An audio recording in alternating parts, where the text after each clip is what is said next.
This is an example of my 20-gallon tank. I'm going to give you a run through on the things you're going to need when you start to set up your own tank. Now I've got my 20-gallon here, but I've also got my 10-gallon over here. Now with the tank, you're going to get it pretty plain, nothing. There's going to be no assortments, no little decor, no little bubbles, no plants. Heaters, lights in the tank you might get if you get the package deal. Now I recommend you get a thermometer if you get a tropical tank, because tropical tanks, they like them a little warmer, the fish, versus goldfish, koi fish, those assortment of fish, they like it colder. They like it about 65 to 75 degrees. Versus my tropical fish, they like it when it's 75 to about 82 degrees. Now, when you first get the tank, it's going to be pretty empty. There's going to be nothing in it. Make sure that you rinse it out, because if you don't, all the dust and little particles that are in there are going to get in your water, and it's going to be hard for your filter. It's going to be hard for your fish, because they don't like breathing in murky water, like crystal clear water. Now, after you've rinsed it out, you're going to fill it up to about right there, the top of that black, a little bit above that black. And then after you've done that, you're going to want to treat it. And you're going to treat it with the stress coat right here. And you're going to treat it with a stress zyme. The stress zyme is a little bacteria that will help clean up some of the poop and some of the grime and gunk that develops over tanks.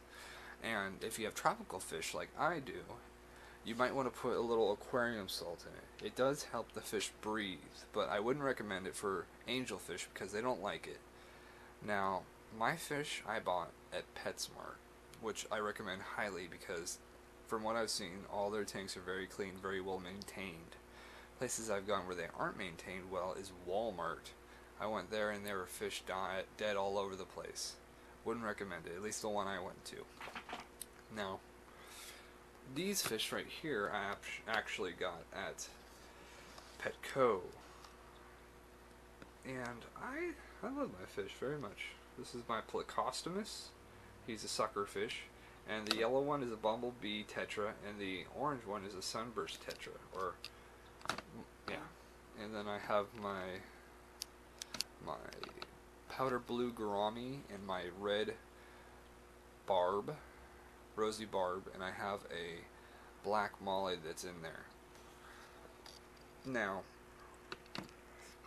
after you've done that, you put your stress coat, stress zyme, and aquarium salt in there. You're going to want to cycle it. You're going to use this little stuff. It's a Nutrifin cycle. Now, you don't have to get this stuff, but anything that'll cycle the tank is good. I believe you want to wait up to 3 days for your tank to cycle, because if it doesn't, it won't grow the healthy bacteria that will help break down poops and help the fish live better. Now, after you've cycled it, you've put the stress zyme and you've done the stress coat and the aquarium salt if you decide to. You don't have to. It's not a necessity. It's just, your opinion. So, you're going to get your fish. Now, you can only get 3 at a time, or, because it helps the fish from stressing out and getting any kind of disease, and it helps them just get a better understanding of their surroundings, because it's like taking them from one place and just taking them somewhere else without them knowing. So, after you set your tank up, not like mine, but possibly any mixture, just make sure that a lot of open area, the walls aren't completely covered for any kind of, say if you get a Plecostomus, he likes to be on the walls of the tank, and if you got it in his way, he gets freaked out. You're going to make sure the temperature is right. You're going to set up a little bit of agitation as the bubble wall, not too much, because what it'll do is it'll over agitate the water, it'll make the fish a little irritable, and they'll grow diseases like ick or the velvet disease. It's not fun, trust me. You don't want to treat your tank for these things. It's just too much of a hassle. After you've done that, you're gonna buy your fish from PetSmart, Petco, wherever you buy them, doesn't really matter. You're gonna put them in the water. You're gonna let it sit in the bag, because they're gonna give you a bag most likely. You're gonna let it sitting there for about 15 to 30 minutes. What it does is it adjusts to the water. It makes the water, the same temperature.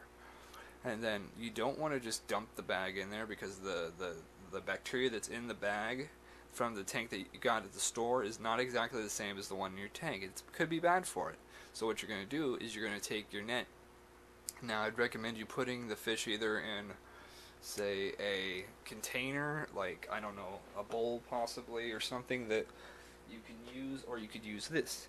This I got at PetSmart. It's a little, it hangs on the side of the wall, and you can just put the fish in there, and then take the net, grab it, put it in the tank. But this is good. I like this very much. Then again, you don't have to use that. You can use anything. Doesn't really matter. As long as the water does not get in the tank. After you've done that, leave them be for a little bit. They'll swim around, check their surroundings. Most likely they'll swim on the wall. When they do that, it just means they're new fish. Don't worry about them just going up and down the wall all the time. Pretty soon they'll just want to swim throughout the tank. And then about possibly 6 hours later, or possibly a day later in the morning, because you're going to only feed them once or twice a day. So you can feed them possibly 6 hours later, possibly the next day in the morning, because they'll be hungry, trust me. And don't feed them too much, because it'll just cause the tank to get dirty quicker. You just feed them enough for them to eat in like 3 to 5 minutes, and then they're good for almost the whole day, if not the whole day. And then,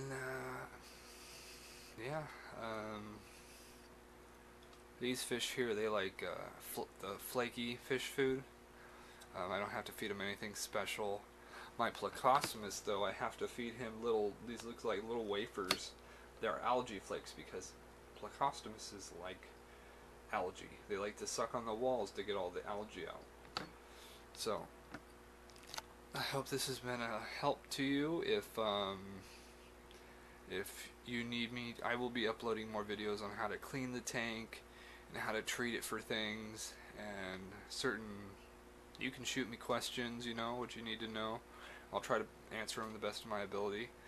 Alright, well, I will be uploading videos later.